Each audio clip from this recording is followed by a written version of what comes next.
Hello guys, नमस्कार, जोहार, आदाब, सत श्री अकाल। जंप फाइटर नंबर 1 पर आप सभी का ग्रैंड वेलकम है साथियों, हार्दिक स्वागत है। और आज हम लोग झारखंड पात्रता परीक्षा यानी जेट पेपर 1 में यूनिट 10 हायर एजुकेशन सिस्टम का बहुत ही इंपॉर्टेंट टॉपिक सैडलर आयोग के बारे में पढ़ेंगे। ठीक है, जिसने यूनिवर्सिटी एजुकेशन के बारे में जो कॉन्सेप्ट दिया और वो भारतीय विश्वविद्यालयों के लिए आधार बन गया और काफी दिनों तक ये व्यवस्था चलती रही, इसी के बारे में जानेंगे, जो कि आपके सिलेबस का यूनिट 10 है, हायर एजुकेशन सिस्टम, उच्च शिक्षा प्रणाली। उसका बहुत ही इंपॉर्टेंट टॉपिक। ये क्लासेस जेट पेपर 1 के लिए इंपॉर्टेंट तो है ही, साथ ही बिहार में अपकमिंग बैट और यूजीसी नेट जेआरएफ के लिए भी समान रूप से उपयोगी है, क्योंकि सिलेबस सेम है। ठीक है, तो चलिए क्लासेस में एंट्री करते हैं। क्या था सैडलर आयोग, इसको समझेंगे अच्छे से। ठीक है, और जो भी प्रश्न बनेगा उसको हम लोग डिस्कस करते हुए चलेंगे। और प्रयास ये होना चाहिए कि आपको एक सेल्फ अपना नोट्स होना चाहिए। ठीक है, मैं जो बता रहा हूं इसके अलावा आपके पास क्या होना चाहिए, आपका अपना नोट्स होना चाहिए। तो सैडलर आयोग, इससे पहले हमने बहुत सारे आयोग के बारे में पढ़ लिया है जो कि उच्च शिक्षा प्रणाली से जुड़ा हुआ था। अब आज हम लोग आ गए सैडलर आयोग पे। तो इसका स्थापना कब हुआ था? 1917 में। इसकी स्थापना हुई थी 1917 में। और किसने किया? भारत सरकार। मतलब भारत सरकार कौन? उस समय जो ब्रिटिश सरकार थी उसके द्वारा स्थापित किया गया था 1917 में। तो क्लियर है, सैडलर आयोग कब बना? 1917 में। किसने बनाया? भारत सरकार। लेकिन कौन? ब्रिटिश। उस समय अंग्रेजों का शासन था यहाँ पे, तो ब्रिटिश सरकार ने इसे बनाया था सैडलर आयोग ने। और यह किसके लिए था? यूनिवर्सिटीज के लिए था। क्लियर है, यूनिवर्सिटी यानी उच्च शिक्षा के लिए था। The Sadler commission was established in 1917 by the government of India, यानी ब्रिटिश गवर्नमेंट के द्वारा इसे स्थापित किया गया था साथियों। इसके अलावा नाम से स्पष्ट है इसके चेयरमैन कौन होंगे। नाम से स्पष्ट है, सैडलर किसका टाइटल होगा वही इसके चेयरमैन रहे होंगे। ऑप्शन में अगर 2 सैडलर टाइटल दे दिया जाए तो कंफ्यूजन होगा, इसीलिए इस आयोग के अध्यक्ष का नाम पूरा याद रखिएगा, माइकल अर्नेस्ट सैडलर। ठीक है, Michael Ernest Sadler. Michael Ernest Sadler जो कि इसके चेयरपर्सन थे, चेयरमैन थे, अध्यक्ष थे। यहां तक कोई दिक्कत नहीं। आगे आखिर यह आयोग बना क्यों, इस आयोग को क्यों बनाया गया, इसका उद्देश्य क्या था, ऑब्जेक्टिव क्या था, इसको देखते हैं। क्लियर, ये सारा जो भी काम होता है गवर्नमेंट की तरफ से, किसी एक समस्या के कारण, कहीं एक जगह समस्या उत्पन्न हुआ, उसको लेकर सरकार नई चीजें लेकर आ जाती है। समस्या उत्पन्न होता है कलकत्ता यूनिवर्सिटी में। ठीक है, आपका कलकत्ता विश्वविद्यालय की समस्या को देखते हुए ये बना था, ताकि वहां की व्यवस्था को सुधार सके। सैडलर आयोग क्यों बना था? आयोग का उद्देश्य था कलकत्ता विद्यालय की शिक्षा प्रणाली की समीक्षा करना और उसमें सुधार के लिए सभी आवश्यक सुझाव देना, यही इसका उद्देश्य था। यानी the objective was to review the education system of Calcutta university and suggest best reform. जो सबसे अच्छा सुझाव हो वो सुझाव देना था कलकत्ता यूनिवर्सिटी को लेकर। तो सैडलर आयोग किस यूनिवर्सिटी को लेकर बना था? तो कलकत्ता यूनिवर्सिटी को लेकर बना था।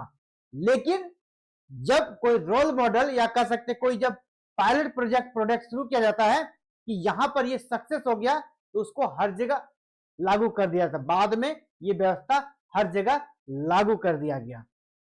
मुझे लगता है यहां तक आप सभी बिल्कुल क्लियर होंगे। लेकिन इसके बैकग्राउंड में कुछ और भी चीजें थी, इसके बैकग्राउंड में कुछ और भी चीजें थी, सिर्फ ये कारण नहीं था। ठीक है, और भी कुछ कारण था, जिसमें ब्रिटिश सरकार का फेल्योर था। ब्रिटिश सरकार ने यहां पर, आपको पता होगा 1904 में ब्रिटिश सरकार ने 1904 में विश्वविद्यालय आयोग बना था। ठीक है, यूनिवर्सिटी कमीशन बनाया था 1904 में। किसके काल में? लॉर्ड कर्जन के काल में बनाया था। ठीक है, तो विश्वविद्यालय आयोग बनाया। इसके अलावा 1913 में आपको पता होगा ब्रिटिश सरकार ने भारतीयों की शिक्षा पर खर्च करने के लिए फंड भी क्रिएट किया था। 1913 में भारतीयों की शिक्षा पर 1 लाख पर ईयर। ठीक है, 1 लाख पर ईयर भारतीयों की शिक्षा पर ब्रिटिश सरकार खर्च करेगी। इस प्रकार की भी चीजें लागू की गई थी। लेकिन इसके बावजूद भी शिक्षा की स्थिति ज्यादा नहीं सुधर पाई, इसीलिए यह आयोग गठित हुआ था। कि विश्वविद्यालय अधिनियम हमने बना दिया, विश्वविद्यालय आयोग बना दिया, फिर भी व्यवस्था क्यों नहीं सुधर रही है? कलकत्ता यूनिवर्सिटी में फिर भी प्रॉब्लम क्यों बना हुआ है? इसी कमियों, है ना, इसी कमियों के कारण यह सैडलर आयोग गठित हुआ था। ठीक है, क्लियर है? Even after university commission and education that policies, higher education had defect. अब भी हायर एजुकेशन में कमियां बनी रही, हैंस दिस कमीशन, कह सकते हैं इसीलिए ये कमीशन आया, और इस कमीशन को यहां पर कह सकते हैं कि अडॉप्ट किया गया। और इस कमीशन में ने क्या क्या प्रावधान किए, क्या क्या सुझाव दिए, अब हम लोग उसको देखेंगे। इस कमीशन में मेन प्रोविजंस क्या क्या डाले गए थे, ठीक है, मेन रिफॉर्म क्या क्या यहाँ पे दिया गया था, प्रमुख सिफारिशें क्या था, है ना, मेन रिकमेंडेशन क्या था, वहां से क्वेश्चन आता है कि इस तरह की बातें किस कमीशन में कही गई थी। ठीक है, चलिए मेन रिकमेंडेशन को देखते हैं। सबसे पहले देखिए, सबसे मेजर जो चेंज किया, इसने कहा कि माध्यमिक शिक्षा, है ना, यानी 10th तक का जो एजुकेशन है उसको यूनिवर्सिटी से अलग कर दीजिए, यूनिवर्सिटी से अलग कर दीजिए। 10th तक का जो एजुकेशन है यानी सेकेंडरी एजुकेशन को यूनिवर्सिटी एजुकेशन से सेपरेट कर दीजिए, और 10+2 यानी इंटर की जो कक्षाएं है वो कॉलेज में ही चलेगी। और आपको पता होगा इंटर की कक्षाएं अब तक कॉलेज में ही हो रही थी। एनईपी 2020 आया है, अभी एनईपी 2020 आया है, इसके बाद अभी क्या किया गया, इंटर को भी स्कूली शिक्षा के अंतर्गत शामिल कर दिया। कॉलेज में अब इंटर की पढ़ाई नहीं होगी। ठीक है, कॉलेज में इंटर की पढ़ाई नहीं होगी। लेकिन जब से सैडलर आयोग ने सिफारिश किया था तब से इवन 2025 तक ये व्यवस्था बनी रही। तो इस आयोग का आप महत्व समझ सकते हैं। इसने साफ साफ कहा है इंटरमीडिएट की जो कक्षाएं है वो कॉलेजों में चलाई जाएगी, स्कूलों में नहीं। जबकि जो सेकेंडरी एजुकेशन है, 10 तक का एजुकेशन है, उसको यूनिवर्सिटी एजुकेशन से अलग कर देना है। ये इसने रिकमेंडेशन किया था। इसके अलावा इसने कहा था विश्वविद्यालयों का जो कार्य होगा वह केवल उच्च शिक्षा, हायर एजुकेशन और अनुसंधान यानी रिसर्च, हायर एजुकेशन और रिसर्च से जुड़ा हुआ उनका काम रहेगा। इसके साथ ही विश्वविद्यालयों को, यूनिवर्सिटी को शैक्षणिक और प्रशासनिक स्वायत्ता दी जाए। और आपको पता है यूनिवर्सिटीज को आज भी स्वायत्ता है। यूजीसी आप जान रहे हैं, ये यूनिवर्सिटीज के लिए सबसे बड़ी संस्था है पूरे भारत में। ये ऑटोनोमस बॉडी है ना, स्वायत्त संस्था है। ये सब कहां से आया? सैडलर आयोग का ही परिणाम है। सैडलर आयोग ने ही इसकी सिफारिश की थी कि यूनिवर्सिटी को सिर्फ और सिर्फ हायर एजुकेशन और रिसर्च के क्षेत्र में काम करना है, इसके साथ इसको स्वायत्ता दिया जाए, ऑटोनोमस इसको रखा जाए, इसको फ्रीडम दिया जाए, ताकि ये अच्छे से हायर एजुकेशन में काम करे और अपने स्वायत्ता के कारण इस पर कोई प्रशासनिक दबाव नहीं पड़े और अच्छे अच्छे रिसर्च यहाँ पर आए। ये इनका मेन रिकमेंडेशन था। इसके अलावे कुछ रिकमेंडेशन थे, जैसे कि इसके पहले भी इन चीजों को हम लोग देख चुके हैं। महिला शिक्षा समय का डिमांड हो गया था। हर एक आयोग ने क्या किया, महिला शिक्षा को प्रोत्साहित किया। तो इसने भी महिला शिक्षा को प्रोत्साहित किया। इसके अलावा जो टीचर्स हैं, शिक्षक है, उनके लिए रिसर्च से जुड़ा हुआ और उनके ट्रेनिंग से जुड़ा हुआ संस्थान स्थापित किया जाए, यानी उसके लिए इंस्टीट्यूशन स्थापित किया जाए जहां उसको ट्रेनिंग मिल सके और रिसर्च के बारे में जानकारी प्राप्त करते हैं। इसके अलावा ये बड़ा ही इंपॉर्टेंट है कि शिक्षा का उद्देश्य केवल डिग्री प्राप्त करना नहीं होना चाहिए, बल्कि सर्वांगीण विकास हो।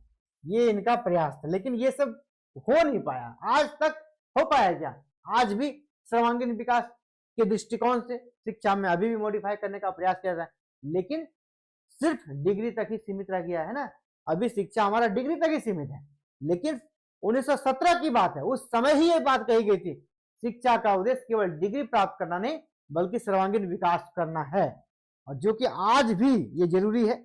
ये आयोग उस समय भी समझिए कितना अपने समय से आगे था, इन चीजों को अभी भी समझ रहा था। आज भी हम लोग इन पर बात करते हैं, शिक्षा का उद्देश्य सर्वांगीण विकास होना चाहिए, लेकिन होता है नहीं, आज भी नहीं हो पा रहा है।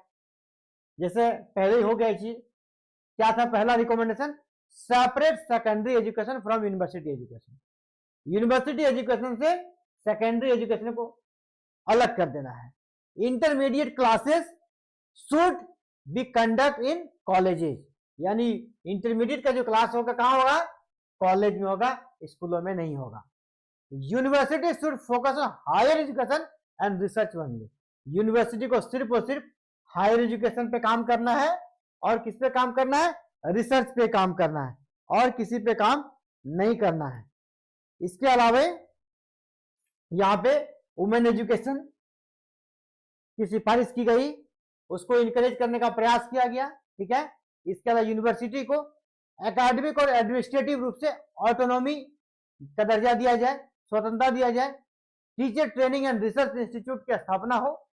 इसके अलावा हम कह सकते हैं कि यहाँ पर एजुकेशन का जो एम है उसमें कहा गया education should aim at overall development, ठीक है, नॉट जस्ट डिग्री, ठीक है, नॉट जस्ट डिग्री, सिर्फ ये डिग्री के लिए ना हो बल्कि ओवरऑल डेवलपमेंट हो बच्चे का, एजुकेशन का हमारा लक्ष्य वो होना चाहिए। ये इसका रिकमेंडेशन था। अब इसका प्रभाव क्या पड़ा, इसका प्रभाव पर देखेंगे, इंपैक्ट क्या पड़ा, इंपैक्ट क्या पड़ा। इसमें मैक्सिमम जितने पॉइंट बना दिए ना, इससे बाहर क्वेश्चन नहीं आते हैं। जितने भी हम आयोग पढ़ा रहे हैं इसमें क्वेश्चन इसी दायरे में आएगा, लेकिन इसको पूरा क्लियर करके आपको पढ़ना पड़ेगा, ठीक है। इंपैक्ट क्या है, सैडलर आयोग की सिफारिशों से भारत में आधुनिक विश्वविद्यालय प्रणाली की नींव पड़ी। आज भी हमारा विश्वविद्यालय ऑटोनोमस है, विश्वविद्यालय में रिसर्च होता है, ठीक है, ये सारा इसी आयोग का देन है। एक आधुनिक शिक्षा प्रणाली विश्वविद्यालयों में यहां पर कह सकते हैं ऐड हो गया, जो आज भी वर्तमान में कायम है। The Sadler commission led the foundation of the modern university system in India. आज जो हमारा मॉडर्न यूनिवर्सिटी सिस्टम है इंडिया में, उसको फाउंडेशन देने का काम किया है सैडलर आयोग ने, क्योंकि ये आयोग हायर एजुकेशन से जुड़ा हुआ था। कलकत्ता यूनिवर्सिटी के लिए स्पेशली ये आयोग आया था, लेकिन इसके सिफारिशें अच्छी रही और यह पूरे भारत में इसको सभी यूनिवर्सिटीज पर लागू किया गया। यह आयोग भारतीय विश्वविद्यालय सुधार का एक मील का पत्थर साबित हुआ। It is considered a milestone in Indian university reform. इसको हम लोग मील का पत्थर मान सकते हैं, यूनिवर्सिटी से जुड़ा हुआ आपका जो भी सुधार है उसमें। अब इसके निष्कर्ष को देखते हैं, ठीक है। निष्कर्ष में तीन चीजें काफी महत्वपूर्ण है। निष्कर्ष में कंक्लूजन हम लोग तीन चीजों को लेंगे कि सैडलर आयोग ने क्या किया। देखिए, सैडलर आयोग किसके लिए था, उच्च शिक्षा के लिए था, यूनिवर्सिटीज के लिए था। इसने भारतीय उच्च शिक्षा को तीन चीजें दी, पहला अनुसंधान, दूसरा स्वायत्तता और गुणवत्ता, ठीक है। अनुसंधान, स्वायत्तता और गुणवत्ता।